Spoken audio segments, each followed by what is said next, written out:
Halo, Assalamualaikum warahmatullahi wabarakatuh. Shalom, nama budaya, salam kebajikan, dan salam sejahtera untuk kita semua. Kepada yang terhormat Ibu Zamrud Mirah Delima, SE MSI, dan teman-teman yang mungkin akan melihat video saya, di sini saya akan menjelaskan tentang kasus arterik di Bali yang sempat terkena masalah pada bulan Februari kemarin. Perkenalkan, nama saya Ananda Dwi Aristanti dengan NIM 2024-12079 dari kelas akuntansi 2C. Oke, jadi Arterik sendiri itu merupakan perusahaan yang berasal dari Kanada yang dikenal karena memproduksi pakaian dan perlengkapan luar ruangan yang berkualitas tinggi untuk kegiatan seperti pendakian gunung, panjat tebing, lari lintas alam, dan olahraga alpen. Mereka juga terkenal dengan desain, pengerjaan, dan kinerja produk yang tahan lama dan sangat fungsional. Di sini saya akan menjelaskan tentang kronologi kasus yang terjadi pada Arterik. Kasus Arterik Bali mencuat pada bulan Februari kemarin tahun 2025 ketika toko dengan merek Arterik dibuka di Beach Walk Shopping Center, Kuta, Bali. Meskipun tanpa resmi, toko ini memicu kontroversi karena Arterik pusat di Kanada menyatakan tidak memiliki toko resmi atau distributor di Indonesia. Mereka menegaskan bahwa semua toko dan produk yang dijual di Indonesia tidak sah dan tidak termasuk dalam garansi resmi Arterik. Permasalahan utama yang dihadapi pada permasalahan tersebut yaitu yang pertama, produk dijual menggunakan nama besar Arterik tanpa afiliasi resmi. Yang kedua, konsumen tidak mendapatkan garansi dan layanan resmi dari Arterik pusat. Dan yang ketiga, yaitu terdapat perbedaan antara aspek legalitas pendaftaran merek dan prinsip etika dalam berbisnis. Pihak Arterik Bali juga melakukan pembelaan karena permasalahan tersebut, yaitu yang pertama, pihak Arterik Bali melalui PT ATX Asia Sport Product menganut prinsip first to file, di mana pihak yang pertama mendaftarkan merek memiliki hak hukum atas merek tersebut karena Arterik Kanada tidak mendaftarkan mereknya di Indonesia, melainkan perusahaan asal Tiongkok yang terlebih dahulu mendaftarkan merek tersebut pada 2019 berhak atas merek Arterik di Indonesia. Pihak Arterik Bali melalui PT ATX Asia Sport Product mengklaim memiliki lisensi resmi dari Perfect Supply Chain Co. Ltd, perusahaan berbasis di Hong Kong yang mendaftarkan merek Arterik di Indonesia pada tahun 2019. Mereka menegaskan bahwa produk yang dijual adalah asli dan disesuaikan untuk iklim tropis di Indonesia. Direktorat Jenderal Kekayaan Intelektual atau DJKI, Kementerian Hukum dan HAM RI menjelaskan bahwa sistem pendaftaran merek di Indonesia menganut prinsip first to file, di mana pihak pertama yang mendaftarkan merek tersebut memiliki hak hukum atas merek tersebut.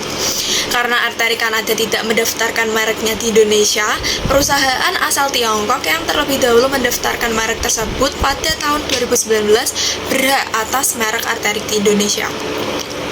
PT ATX Asia Sport Product menegaskan bahwa produk yang dijual di gerai mereka adalah asli dan sesuai dengan standar kualitas global Arterik, namun disesuaikan dengan iklim tropis di Indonesia.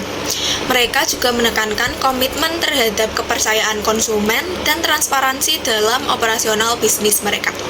Kasus ini tentunya menyoroti tentang pentingnya pendaftaran merek internasional di Indonesia dan menjadi pengingat bagi konsumen untuk selalu berhati-hati dalam membeli produk premium.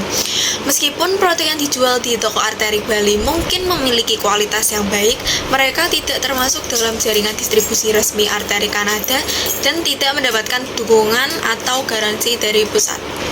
Nah, di dimensi moral pada kasus Arterik di Bali ini, kalau kita lihat lebih dalam lagi, kasus Arterik Bali ini lebih condong ke dimensi etika bisnis. Mengapa demikian? Karena Arterik Bali memanfaatkan reputasi merek global tanpa otoritas resmi serta dapat berpotensi untuk menyesatkan konsumen tentang kualitas dan jaminan produk. Secara hukum, aturan merek di Indonesia yang menganut prinsip first to file, mereka mungkin sah-sah saja. Namun, secara etika, penggunaan nama besar Arc'teryx tanpa koneksi resmi ke Arc'teryx Kanada melanggar prinsip kejujuran, transparansi, dan fair competition. Etika bisnis menuntut bahwa perusahaan tidak hanya patuh hukum, tapi juga harus bersikap adil, jujur, dan bertanggung jawab kepada konsumen. Jadi permasalahan utamanya bukan hanya soal legalitas atau moral personal, tetapi tentang bagaimana perusahaan menjalankan praktik bisnis yang beretika terhadap konsumen dan merek lain. Selanjutnya yaitu undang-undang yang relevan terhadap kasus tersebut. Yang pertama yaitu Undang-Undang Nomor 20 Tahun 2016 tentang merek dan indikasi geografis atau Undang-Undang Merek. Undang-undang ini mengatur tentang perlindungan hukum terhadap merek dagang.